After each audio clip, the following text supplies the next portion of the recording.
India market invest মাইন্ডসেটে আপনাদের স্বাগত। যা চ্যানেল নতুন এসেছেন তাদেরগুলো প্লিজ চ্যানেলটাকে সাবস্ক্রাইব করবেন, লাইক করবেন, বেল আইকনটা প্রেস করবেন, তার সাথে অল বাটনটা প্রেস করবেন, তার নোটিফিকেশনটা কিন্তু সঙ্গে সঙ্গে আপনাদের কাছে গিয়ে পৌঁছাবে। RVNL, rail Vikas Nigam limited কোম্পানিটা দেখুন কন্টিনিউয়াসলি কিন্তু হাইয়ের পর হাই মেরে যাচ্ছে। আজকের দিনে কোম্পানিটা কিন্তু তার ফ্রেশ হাই আবার ক্রিয়েট করেছে 381। তো আজকের দিনের হাই এটা দেখুন 52 হাই কিন্তু হয়ে গেছে। তাহলে বলতে পারেন কোম্পানি কিন্তু কন্টিনিউয়াসলি প্রতিদিন বেসিস কিন্তু হাইয়ের পর হাই মারছে। তো কেন মারছে সেটা কম বেশি সবাই কিন্তু আপনারা জানেন। এই কোম্পানিটা নিয়ে কিন্তু একটা ভালো নিউজ পাওয়া যাচ্ছে। চলুন সেই নিউজটা কী পাওয়া যাচ্ছে সেটা দেখি। সেই নিউজের মাধ্যমে আমরা দেখতে পারো যে কোম্পানি কিন্তু দেশের বাইরেও তার বিজনেসটাকে কিন্তু ছড়ানোর চেষ্টা করছে। তো যদি সেটা সম্ভব হয় আর যদি সেটা সাকসেসফুল হয়, কোম্পানি যেটা চেষ্টা করছে সেটা হলে কিন্তু এই কোম্পানি আরও রকেটের মতন চলবে।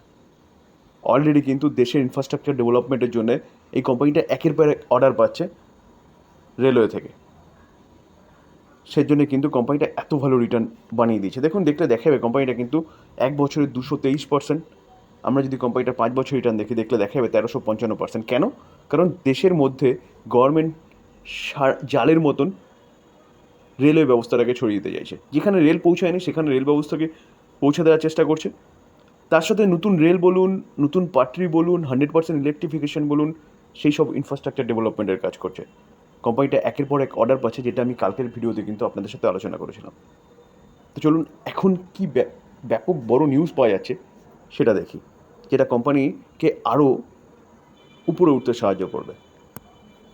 দেখুন নিউজটা কবেকার, 23শে মে 2024 বিকেল বা সন্ধে 7:26 PM কিন্তু। তো নিউজটা কি পাওয়া যাচ্ছে, আরবিএনএল টেস্টেড সাকসেস উইথ মালদ্বীপ পোর্ট প্রজেক্ট, ঠিক আছে, এবং তারা গ্লোবাল ফুটপ্রিন্টের দিয়ে কিন্তু নজর রেখেছে।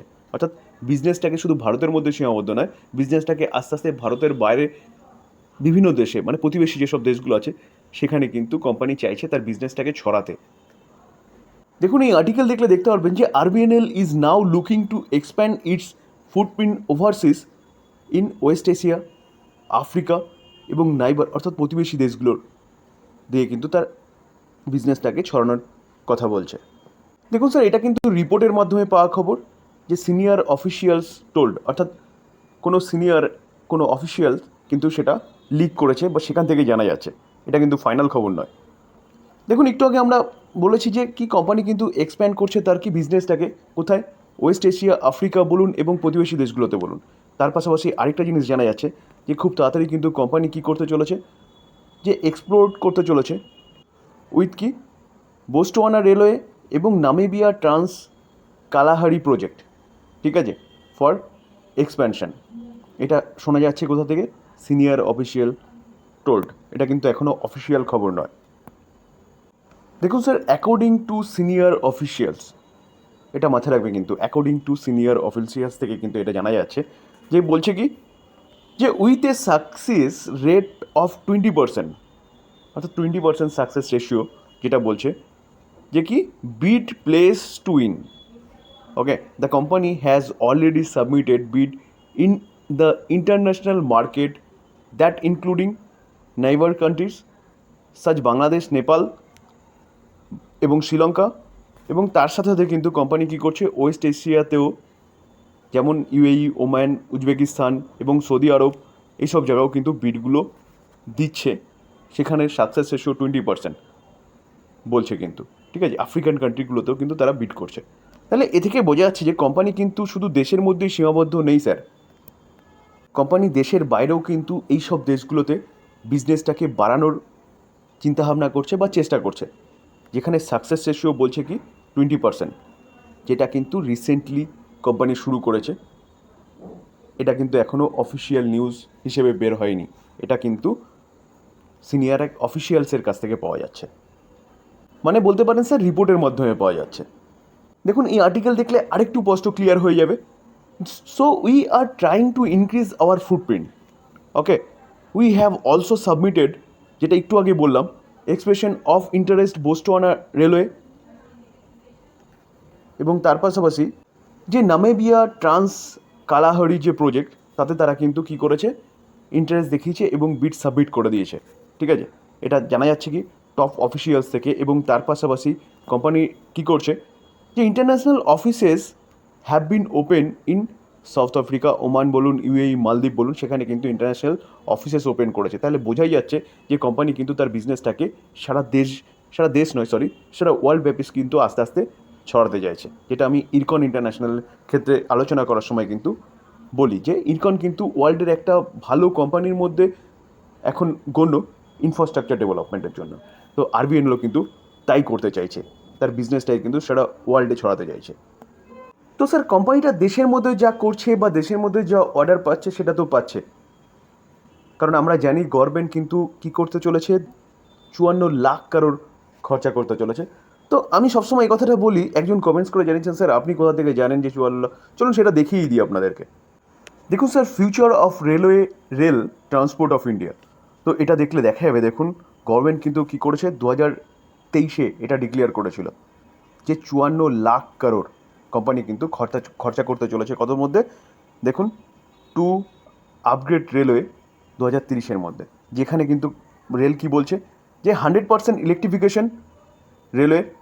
তার পাশাপাশি দেখলে দেখা যাবে এক্সিস্টিং লাইন মোর ফ্যাসিলিটিস, লাইনের এক্সিস্টিং লাইনগুলোকে আরও ডেভেলপমেন্ট করা, এক্সপেনশন করা এবং নিউ লাইন তৈরি করা, স্টেশনের আপগ্রেডেশনের কথা বলছে। তার পাশাপাশি কী বলছে, হাই স্পিড ট্রেন চালানোর জন্য নেটওয়ার্কিং সিস্টেম এসব কিন্তু তৈরি করার কথা বলছে, যেখানে গভর্নমেন্ট বলছে কি 54 লাখ করোড় কিন্তু খরচা হতে পারে, যেটা বলা হচ্ছে কত, 57 ট্রিলিয়ন রুপিস, এবং ডলারে বললে কত, 720 বিলিয়ন ডলার। তার জন্যই কিন্তু এই কোম্পানিগুলো দৌড়াচ্ছে স্যার।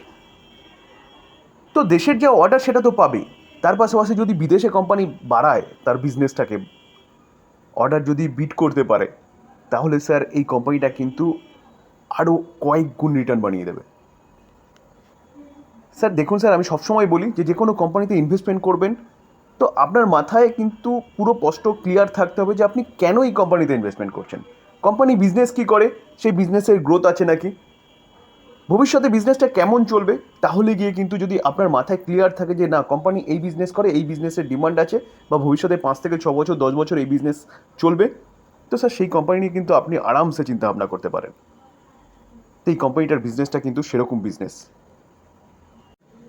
আমরা যদি কোম্পানিটার 1 বছরের চার্ট দেখি, দেখুন 1 বছরের চার্ট দেখলে দেখাবে কোম্পানিটা এখান থেকে দৌড়েছিল, কন্টিনিউ দৌড়ানোর পরে এখানে কিছুটা রেস্ট নিয়েছে, নিচে এসছে, তারপর আবার দৌড়েছে, দৌড়ানোর পরে কিন্তু আবার কিছুটা নিচে এসছে, এখন আবার দৌড় শুরু করেছে।